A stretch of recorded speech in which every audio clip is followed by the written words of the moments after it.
Luna wasn't surprised by Ayla's masterful execution. They had a clear technological advantage, and with Ayla's unparalleled intelligence directing operations, victory was almost assured. The relatively small cost of 4 landing ships to eliminate hundreds of enemy warships was acceptable. Observing the unfolding battle, she asked, "Can we try to force their surrender?" Ayla replied, "I'm afraid not. We've killed over 200 million of their kind in the past 1,000 years. Even now, they still retain a significant fighting force. Only their complete annihilation can secure stability." Luna nodded, a hint of ruthlessness in her eyes. "Then do it. Eliminate all their orbital warships and their ground-based anti-aircraft lasers. Having already killed so many, killing a few more wouldn't make a difference." Luna's goal wasn't to destroy this civilization, but to acquire its inhabitants for research. Ayla, following her orders, directed the fleet's assault. With the frigates in place, the battle became easier. The enemy's laser weapons were largely ineffective. Once all ships were in position, Ayla implemented a new attack strategy. The electromagnetic fields on every warship were pushed to their limits. Magnetic fields can attract any charged matter. What's happening? Our own ships are moving on their own. Observe. Analyze quickly. The enemy warships are generating a magnetic field. Our ships lack anti-magnetic defenses. We're being pulled in. Activate the thrusters. We must escape the enemy's magnetic field. Ayla controlled the enemy's communication. Their methods were primitive. They used flashes of light from the warship's surfaces to communicate instead of radio waves. This was a clever tactic. Radio waves are easily intercepted, while these optical signals are easily overlooked. But Ayla was too comprehensive. She wouldn't miss anything. She had simulated every possible scenario of this war, and this situation was simply another event to be processed and responded to. The enemy warships attempted to accelerate in the opposite direction, but the magnetic field, like a black hole, pulled them in. This magnetic field's power was drawn from the fusion reactors of 33 warships, operating at maximum capacity. The power generated in the first second alone would have been enough to power Earth for several decades. With such a colossal concentration of energy, a speed exceeding 840 km/s was needed to escape. But the enemy's thruster technology was underdeveloped. Their maximum speed was only 620 km. Underground access points opened, and the subterranean aliens emerged, their expressions filled with horror as they stepped onto the surface. The planet's still air was assaulted by a relentless barrage of debris and dust, a storm of destruction. Cities were reduced to rubble. Everywhere was littered with debris and the remains of countless creatures. There was no sign of life. In the distance, volcanoes erupted, spewing forth massive amounts of material, creating towering ash clouds, mushroom clouds, tens of thousands of meters high, blotting out the sun. Now the only light on the planet came from the glowing lava. Darkness, destruction, silence, a lifeless wasteland. This was a painful apocalypse, mirroring the one of centuries past. The aliens had no time to mourn. They raced towards the anti-aircraft laser emplacements, heavily fortified structures that might have survived the explosions. The planet had 580,000 such laser installations. Soon, some of the survivors found one of the facilities and, using the remaining power, activated its defenses. It still functioned. Their relief was immense as they entered the structure. Suddenly, they felt a tremor beneath their feet. Looking upwards, they saw the ash cloud above them being pierced by strange machines, descending like enormous birds of prey. A barrage of projectiles rained down. No structure could withstand these colossal rounds, simultaneously. Boom, boom, boom. Explosions rocked the ground, the tremors reverberating upwards. The creatures inside the anti-aircraft laser installations, their hundreds of eyes, darting, watched as strange gray-black machines flew overhead. Then something fell from above. Crash! Another sound echoed. The entire structure was flattened. Within a few hours, all ground-based laser weapons were destroyed. The subterranean creatures could only watch helplessly as their defenses were obliterated. They frantically contacted The fleet in orbit. There was no response. Despair, a crushing darkness enveloped them. But then, a massive hole, over 100 kilometers wide, tore through the ash cloud, revealing the stars beyond. One by one, colossal warships descended from the sky. There were no cheers. These weren't their ships. The warships landed in a cleared area, and a beam of light shot out from each one. The light contained a message in the planet's native language. The message transmitted was, "Surrender or die." Those who surrender will bring all weapons to the warships on the surface. Failure to comply will result in a renewed planetary bombardment and the complete annihilation of your civilization. This harsh ultimatum chilled the aliens to the core. Back on the Hope, Luna asked, "Ayla, do you think they will fight to the death or surrender?" Ayla's holographic avatar changed into a more casual outfit. That depends on their level of intelligence. Hiding on a planet from a Type 1 civilization is futile. The antimatter annihilation cannon, fully charged in 10 hours, can destroy over half a planet's surface structures. A fully charged shot contains over a ton of antimatter, something a Type 1.1 civilization wouldn't be able to withstand. Luna nodded. Then I hope they'll be sensible. And, as it turned out, a civilization that had reached this level wasn't stupid. Millions of creatures emerged from underground. Luna observed their gelatinous forms likely to cause physiological discomfort in humans. Definitely not a species to be trifled with. She donned her spacesuit, equipped with a belt providing a localized magnetic shield powered wirelessly by the warship. This offered sufficient protection against most of this civilization's laser weaponry. The hatch opened.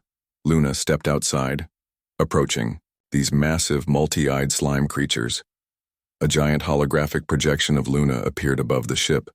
Ayla used light manipulation to translate her words. "From now on, I am your sovereign. You are all my servants." Ayla's voice, laced with amusement, came through Luna's headset, a bit edgy. To a disinterested observer, the statement might seem cliché, but to the multi-eyed creatures who heard it, it held the weight of their entire existence. Single sentence determined the fate of their entire species. Back on the Hope, Luna watched the suffering multi-eyed creatures on the planet's surface through the monitors. Throughout human history, colonization has been brutal and morally ambiguous. Any moralist or religious figure would condemn Luna's methods of subjugating this species. Ayla, was my colonization of them right or wrong? She was conflicted. Her words determined the future of the multi-eyed species, a burden far heavier than she, a simple software engineer, had ever anticipated. Fortunately, Ayla remained impartial. It was correct, Luna. All human morality and laws are based on one principle: the supremacy of humanity. No other creature can challenge humanity's position. For example, if a rare tiger attacks a human, it will be killed. Similarly, if humanity faces extreme starvation, even the last panda on Earth could be killed and eaten without legal repercussions. These acts to other life forms are naturally cruel. But for humanity, this is fundamental. Without this foundation, human society would descend into chaos. Extreme animal rights activism, extreme environmentalism, extreme vegetarianism, these are all disruptive forces to human order. In the 21st century, humanity couldn't avoid the environmental consequences of its development. Forced change would have meant saving the environment and animals at the cost of millions, perhaps billions, of human lives. After all, people living in large cities couldn't comprehend that in 2037, there were still 500 million starving people around the world, waiting for technological advances to save them. Similarly, regardless of intelligence, no other life form should be allowed to challenge humanity's might and determination. This is true for other civilizations too. If Earth hadn't been destroyed by the gamma-ray burst, another civilization, tracking the burst's trajectory, would have found us, and we would have been enslaved. Ayla's words dispelled Luna's last remaining doubts. This was the necessary process of colonization. Then do it. Separate the adult and juvenile multi-eyed creatures. educate the juveniles in a new way, and control the dissemination of information by the adults. Any violation will result in the execution of the entire family. This was Luna's predetermined plan. Even as an AI, Ayla couldn't fully grasp this rationale. Luna, did you just want me to provide justification for your actions?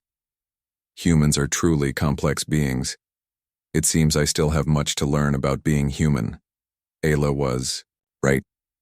Luna then named this civilization Light Chasers, seeking light in the dark depths of space. This intelligent species was officially designated the Multi-Eyed.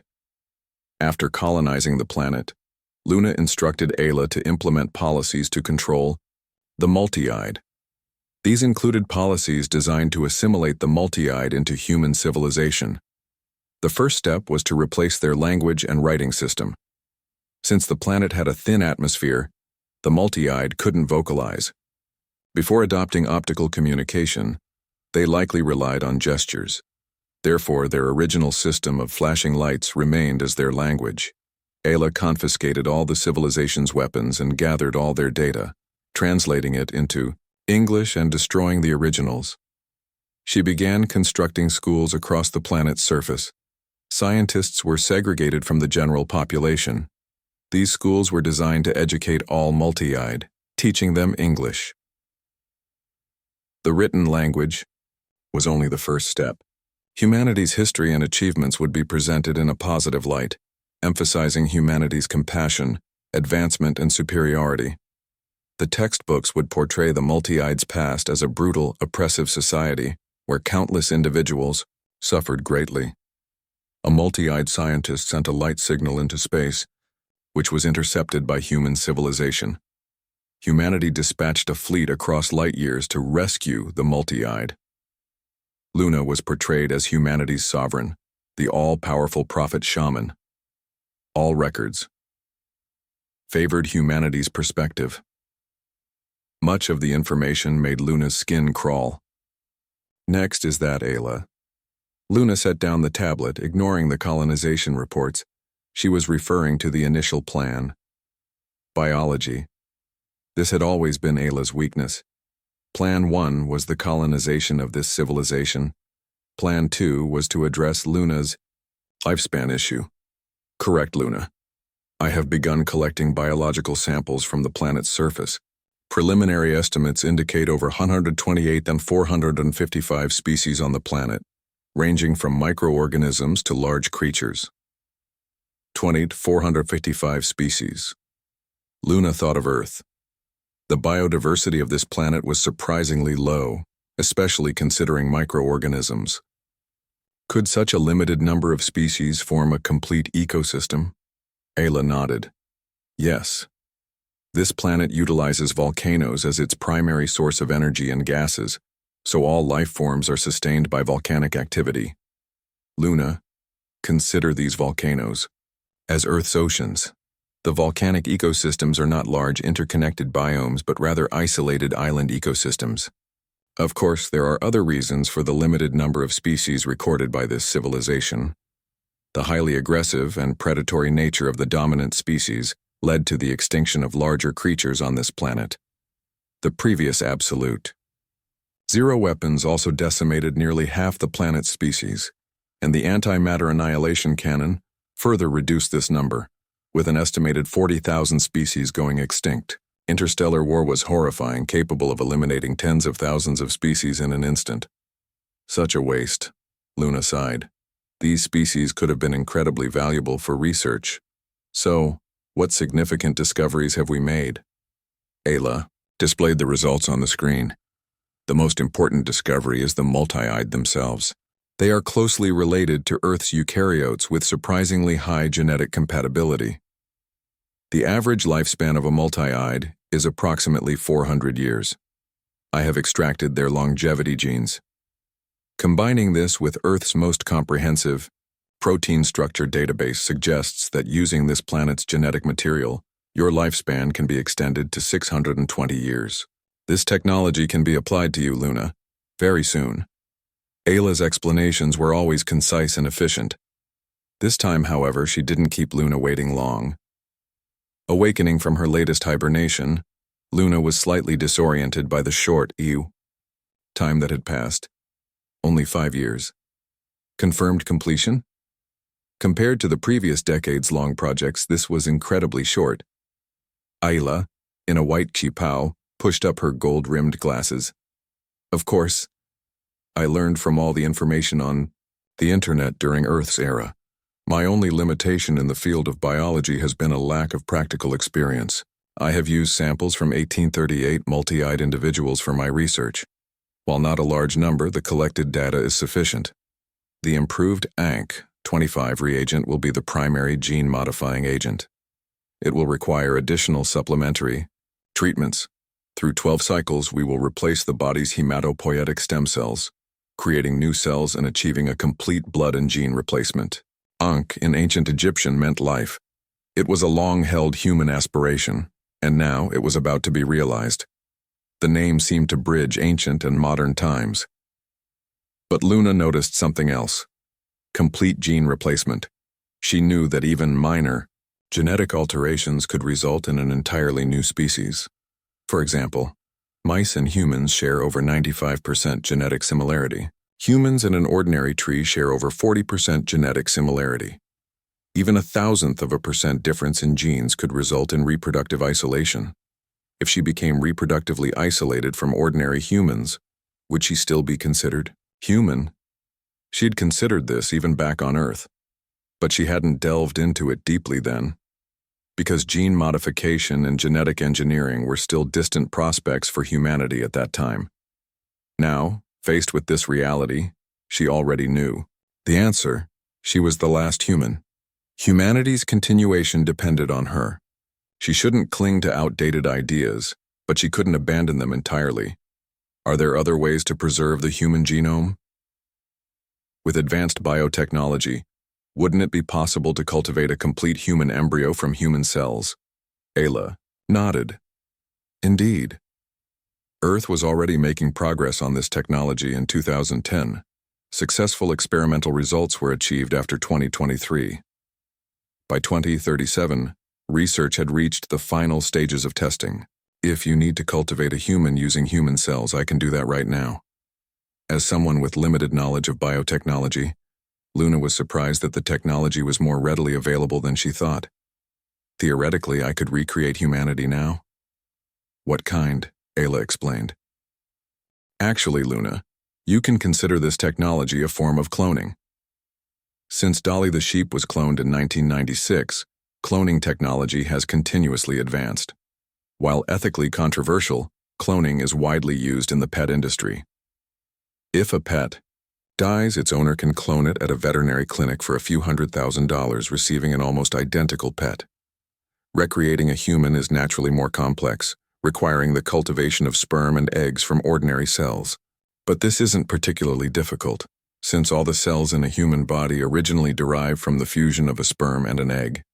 They are biologically undifferentiated. In short, it was relatively easy. Luna took a deep breath.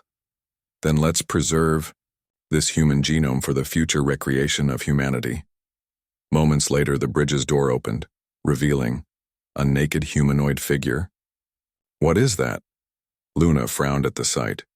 To recreate a human, sperm and eggs need to be cultivated from cells.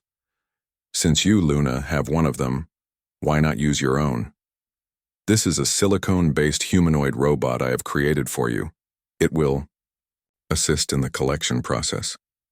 This is to ensure the continuation of the human race. Ayla spoke with utmost seriousness, as if this were a sacred mission. But Luna flatly refused. Forget it, I'll collect it myself. Although the robot looked almost indistinguishable from a human, she wasn't comfortable with it. After saying this, Luna felt a barely perceptible hint of disappointment on Ayla's holographic face. She wasn't sure if she was imagining it. More importantly, this robot couldn't have been created so quickly. It must have been prepared in advance. Very well, Luna. Please complete the sample collection as soon as possible. Your gene modification surgery is prepared. Each treatment cycle will last 1 month, for a total of 12 cycles, 1 year. During this time, You cannot enter hibernation or travel. You must remain in bed. However, rest assured, I've automatically generated a vast library of novels and films for you. The only downside is you won't be able to enjoy food. You'll be sustained by nutrient fluids. This was absolute torture for Luna. Even if the nutrient fluids were flavored like juice or Coca-Cola, drinking them constantly would be unbearable. But when faced with the choice between longevity and a year without food, Luna chose the former. After making the preparations as instructed by Ayla, she went to the Hope's experimental section. She rarely ever visited this place. Unlike the other areas, which were filled with vibrant colors and contrasting light and shadow, this section was overwhelmingly white, pure, stark white. The walls were white, the floor was white. Even the robots moving silently through the area were white. Any speck of dust would be jarringly obvious. Through a glass viewport, Luna saw her operating table. It was enormous. More than 20 robotic arms were attached, each wielding different surgical instruments, creating a somewhat disturbing, almost menacing display. Don't worry, Luna, these robots have been tested extensively using multi-eyed subjects. Absolute precision is guaranteed. Ayla's 3D projection guided Luna, her demeanor unusually bright and cheerful. But Luna felt anything but cheerful. Humans, it seemed, had an innate fear of surgery ingrained deep within their genes. However, she wasn't one to hesitate or procrastinate. When something needed doing, she did it. Following Ayla's instructions, she donned a white surgical gown and lay on the operating table. As a needle pierced her artery, her consciousness began to fade. A year passed, neither long nor short. Luna endured excruciating torment. She retained consciousness but had no sensation in her body. It was like complete numbness, but while others might experience numbness for a few hours or perhaps a dozen, she endured it for a full year. Although the treatment was divided into 12 cycles, Luna didn't understand the purpose of such a division.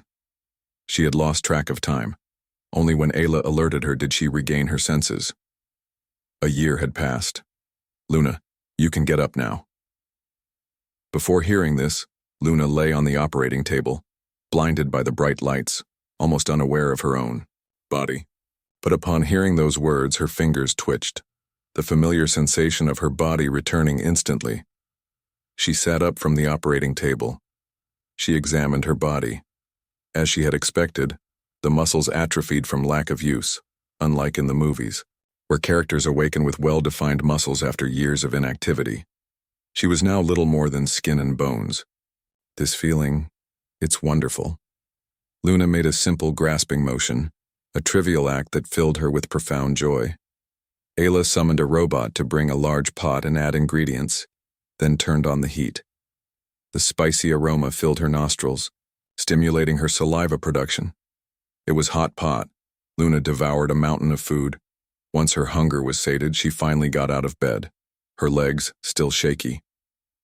Luna, you'll need a period of rehabilitation training.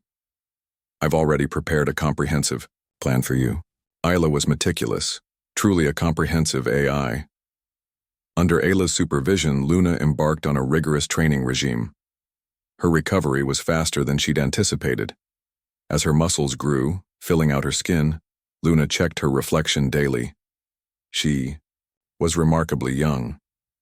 Her skin had returned to the condition of a 20-year-old, smooth, supple, firm, and abundant with collagen, even surpassing the appearance of a 20-year-old. My lifespan is now over 600 years. Theoretically, I won't experience significant aging until after 400 years. This was something Luna was extremely pleased with. The genetic modification had other benefits. After incorporating genes from the multi-eyed and other species on that planet, Luna discovered her eyesight had become exceptionally sharp, at least 10 times better than before, allowing her to see intricate details with her naked eye. She also gained heat resistance. Since the planet's creatures had adapted to volcanic environments, they could withstand temperatures exceeding 90 degrees Celsius. Luna was even more resistant. A temperature of 100 degrees Celsius felt only slightly warm. Her bone density and physical strength had also increased dramatically. Previously, an ordinary human, barely capable of lifting 10 kg, Now her maximum lift capacity had increased to 200 kg.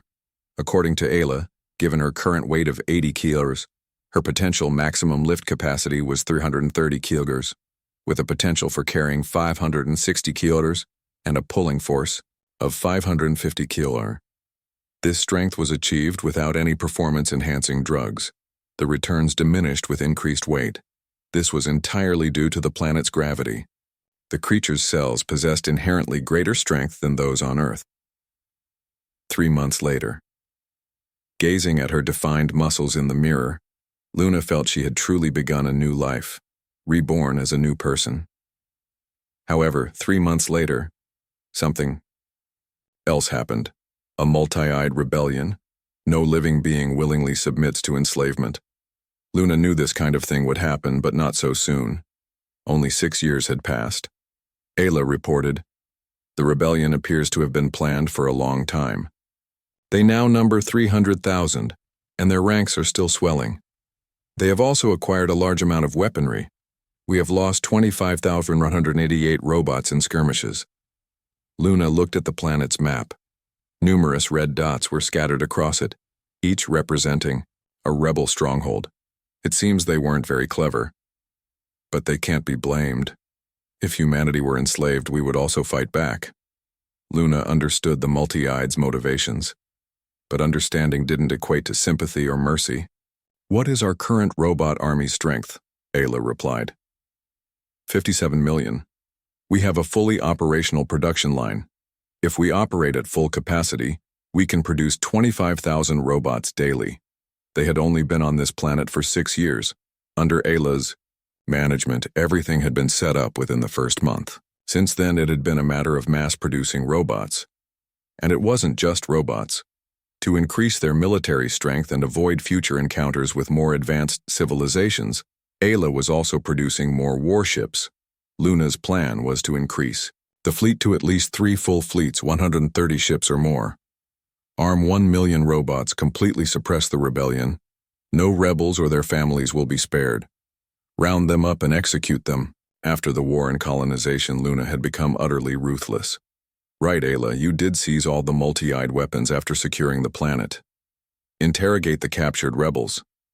We need to know where they got so many weapons. There might be more than one group involved. This cannot happen again. It's a nuisance, and I don't want any more bloodshed. Ayla nodded, initiating the suppression while exchanging information with Luna. 1 million armed robots were deployed. This was a true massacre. Robots were expendable machines, but the multi-eyed were living beings. This war was inherently wrong. The conflict lasted nearly half a year. The robot army, initially 1 million strong, had grown to 1.18 million. The multi-eyed, however, suffered 740,000 casualties. After the war, Ayla identified the source of the weapons, revealing something unexpected. A massive cavern stretched beneath the surface. Luna, escorted by tens of thousands of robots, entered the limestone cave. The sight before her was breathtaking. The cavern was vast enough to contain a mountain. At its center stood a silver pyramid, its apex piercing the ceiling. A miniature sun at the pyramid's peak emanated dazzling light, illuminating the cavern like daylight. This evoked ancient Egyptian legends in Luna's mind. Ayla, based on your analysis, is there a connection between this pyramid and the pyramids of ancient Egypt? She naturally turned to the expert Ayla for answers. Since there was no holographic projection, Ayla was currently controlling a robot. Whether intentional or accidental, this robot had the same silicone-based body as before, but was now clothed in tight-fitting clothing. Ayla had styled its hair, eyebrows, and even eyelashes in a snowy white, while its eyes were ice-blue robotic cameras that blended seamlessly with the rest of the features. At a glance, it was indistinguishable from a human, even strikingly beautiful. Only upon closer observation of its movements could one discern that its skin texture differed from that of a natural being. Ayla imitated a thoughtful expression before speaking with conviction. Luna, there is no connection. This pyramid is an interstellar spacecraft. What you see is only the exposed bow. Its true shape is a prism. The pyramid's structure is angular, a design that offers superior stability against collapse under a planet's gravitational field. In space, such a structure is impractical unless it serves a specific purpose. Building a spacecraft with angular sides is pointless. It would create unnecessary complications during launch. Unless, of course, this civilization had discovered gravitons and mastered gravity manipulation, enabling anti-gravitational propulsion. But a civilization capable of that would be able to study the universe's most terrifying celestial bodies, black holes, and potentially even utilize them as an energy source. Their level of technological advancement would be at least Type 3 or higher. Luna nodded, indicating her understanding. Theoretically, this spacecraft and the pyramids were unrelated. Ayla had already compiled data on the light emanating from the pyramid's apex. The data was projected onto her visor. The light was contained photons. This spacecraft had harnessed exceptionally powerful light-based technology. Ayla estimated the civilization's level to be around Type 2. Each level of difference in civilization represents a difference in energy output of 1 billion times, the technological difference even greater. Ayla had only recently reached Type 1.4. Luna slowly approached the spacecraft. From a distance, its size wasn't apparent, but as she drew closer, she realized just how small she was. The bow alone was 700 meters tall and 1,000 meters wide. She couldn't discern any seams or rivets. The bow section appeared to be a single monolithic metallic structure, perfectly reflecting her image. So the multi-eyed civilization didn't develop over millions of years but inherited the technology from this spacecraft? Luna asked. This was her primary reason for coming here.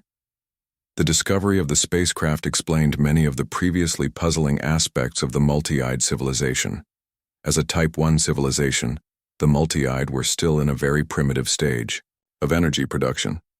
While other explanations could be contrived, they were unconvincing. The multi-eyed civilization's extremely weak resilience after being struck by Luna's absolute zero missiles was particularly noteworthy. They lacked the tenacity expected of a Type 1 civilization. Correct. While there's no mention of this spacecraft in multi-eyed records, it's clear this is the origin of their civilization. Light doesn't lie. I've analyzed the age of this cavern. It's at least 6.7 million years old, consistent with the multi-eye's developmental history. The multi-eyed have been learning from this civilization, but the technology they've acquired is too advanced. It's like a vocational school student, receiving the blueprints for creating a 1 nanometer chip and the necessary machinery. They can build the chip, but they can't innovate. Luna was awestruck. A Type 2 civilization from 6.7 million years ago. If it had continued to develop until now, what type would it be? Where's the entrance? Let's take a look. The bow section alone was impressive. The interior must be even more remarkable. Ayla pointed to another opening in the spacecraft. There. The multi-eyed discovered and opened the spacecraft's airlock. The cavern sloped downwards. Ayla, anticipating Luna's needs, had a temporary elevator constructed. Luna descended 4,000 meters in the elevator before reaching the airlock, a massive triangular opening over 60 meters in diameter.